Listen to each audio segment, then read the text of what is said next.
Dear students, welcome to Gate Smashers. Python programming series में आप सभी का स्वागत है। आज की इस वीडियो में अगेन एक इंपॉर्टेंट क्वेश्चन और बड़ा मजेदार सा क्वेश्चन आपके लिए लेके आया हूँ।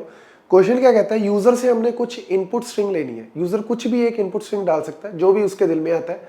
अब हमने करना क्या, उस इनपुट स्ट्रिंग में से सारे के सारे वॉवल्स निकालने हैं और उनको प्रिंट करना है। जैसे यूजर ने कोई इनपुट स्ट्रिंग डाली आई लव यू।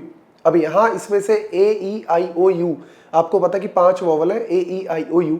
अब आई लव यू में से ए ई आई ओ यू, ये 5 वॉवल में से कौन कौन सा वॉवल्स आते हैं उसके अंदर, वो सारे आपको पिक करके एंटर करवाना, मतलब एक तरह से प्रिंट कराना है। तो ये चीज अगर मेरे को करनी है, बड़ा सिंपल सा कोड है, बड़ा सिंपल सा फंडा है, लेकिन इस तरीके के क्वेश्चन बड़े यूजफुल है कि कैसे हम इसको कोड करते हैं और इनकी टाइम कॉम्प्लेक्सिटीज भी साथ साथ। कई बार ये भी चीजें पूछी जाती हैं, खासकर इंटरव्यूज वगैरह में, तो इसीलिए सारी चीजें यहाँ पे कवर करवाऊंगा।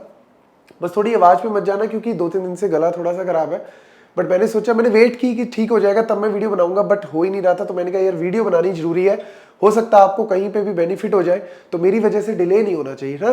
तो इसीलिए मैं यहाँ पे इसको कोड को लेके आया हूँ। तो हमने करना क्या है, हमने यूजर से इनपुट करवानी है कोई भी स्ट्रिंग, ठीक है। तो उसके लिए आपको पता है कि इनपुट फंक्शन को यूज करते हैं। अब इनपुट के साथ आप नॉर्मल भी ले सकते हो इनपुट, लेकिन मैंने जान के यहाँ पे लोअर क्यों लगाया, यूजर हो सकता है भैया कैपिटल में डाल दे, तो हमने उसको क्या कर देना, कैपिटल में भी अगर डाल रहा है वो कुछ वर्ड्स, तो उसको हम लोअर में कन्वर्ट कर लेंगे, तो ऑटोमेटिकली इनपुट को लोअर में कन्वर्ट कर देगा, सारे लेटर्स को लोअर में कर देगा। और वो हमने एक वेरिएबल इनपुट अंडरस्कोर वैल में डाल दिया। आप कुछ भी नाम दे सकते हो यहाँ पे, A B C D A X Y, जो भी आप देना चाहते हो। वॉवल्स हमने यहाँ पे स्ट्रिंग जो है वो ले लिया अभी खाली, क्योंकि हमें पता है कि जो भी मेरे इनपुट स्ट्रिंग में से आएंगे, जैसे अगर मैं इनपुट स्ट्रिंग डाल रहा हूं आई लव यू, अब आपको पता है यहां पे मेरे पास कौन कौन से आते हैं, ए ई आई ओ यू में से आपको पता है ये भी एक वॉवल है आई, आपको पता है ओ भी एक वॉवल है ए ई आई ओ यू। तो यहाँ पे एक तरह से आपके पास टोटल आई थिंक 4 वॉवल्स आ चुके हैं। तो इस तरीके से अगर मेरे को काउंट करके और उसको प्रिंट कराना है, तो मैं वॉवल्स में उसको प्रिंट करवाऊंगा। तो आपको पता है 5 है, तो ऑब्वियसली कंडीशन आपको इस तरीके से लिखनी पड़ेगी, if A in input string, मतलब जो मैंने इनपुट लिया है, अगर ए उसके अंदर है तो क्या करेगा, वॉवल्स वाले में ऐड कर देगा, उसको स्ट्रिंग को ऐड कर देगा। तो आपको अगर लेट से ए इसमें है तो ए को वॉवल्स में ऐड कर देगा, बट ए नहीं है तो ऑब्वियसली नेक्स्ट वाले पे चला गया। If E in the value, तो ई है, देखो यहाँ पे है, तो ई को वॉवल में ऐड कर देगा। तो सबसे पहले ई जो है वो आपका वॉवल्स के अंदर आ चुका है। फिर देखो आई, आई है यहाँ पे है, तो उसके बाद आपका आई आ गया। फिर उस तरीके से ओ आपका है, यस ओ है, तो ओ आ गया। फिर उस तरीके से देखो नेक्स्ट यू है, यस यू भी आ गया।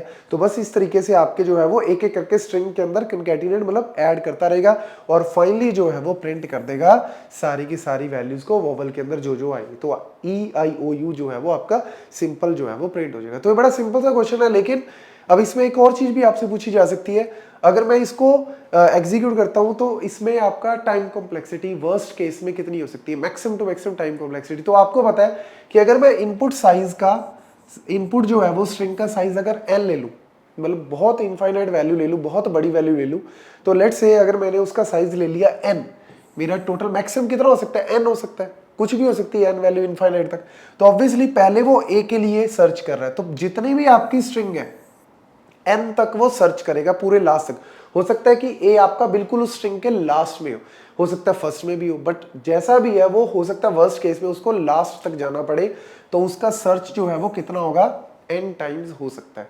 फिर उसके बाद e आया, अब e के केस में हो सकता है e पहली बार में मिल गया, हो सकता है e भी आपका मैक्सिमम टू मैक्सिमम लास्ट या सेकंड लास्ट पोजीशन पे है, तो मैक्सिमम टाइम इसमें भी आपका तकरीबन n, क्योंकि n में से अगर आप एक दो वैल्यू कम भी कर दोगे, -1 n -2 भी कर दोगे, तब भी आप मान के चलो कि आपकी वैल्यू इनफाइनाइट है। अब इनफाइनाइट में से एक कम भी कर दोगे तो इनफाइनाइट ही रहेगा, तो आप मैक्सिमम कितना कह सकते हो, n। Same with the case of, क्योंकि मैं वर्स्ट केस ले रहा हूं, यहाँ पे कौन सा केस ले रहा हूं, वर्स्ट टू वर्स्ट। तो लेट्स से आपने n साइज की, कोई करोड़ साइज की या अरब साइज की कोई इनपुट डाली, और ए ई आई ओ यू बिल्कुल लास्ट वाले 5 लेटर थे, तो ऑब्वियसली n टाइम सर्च आपकी होगी, n या n-1 या n-2 या n-3 तक। तो इसको अगर आप टोटल करोगे तो एक तरह से क्या होगी आपकी 5n, और जिसको आप बिगर में, बिग ओ में क्या लिख सकते हो, order of n time complexity. तो ये भी एक्स्ट्रा चीजें आपको इसलिए बता रहा हूं, हो सकता है इंटरव्यूज में आपसे पूछ ले। बाकी ये कोड जो है वो नोट कर लो, इसको आप सिंपली जो है वो एग्जीक्यूट कर सकते हो। मैं करके दिखा देता हूं। लो जी, हमने स्ट्रिंग डाली, वही आई लव यू डाल देते हैं।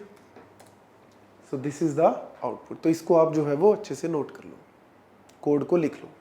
Thank you.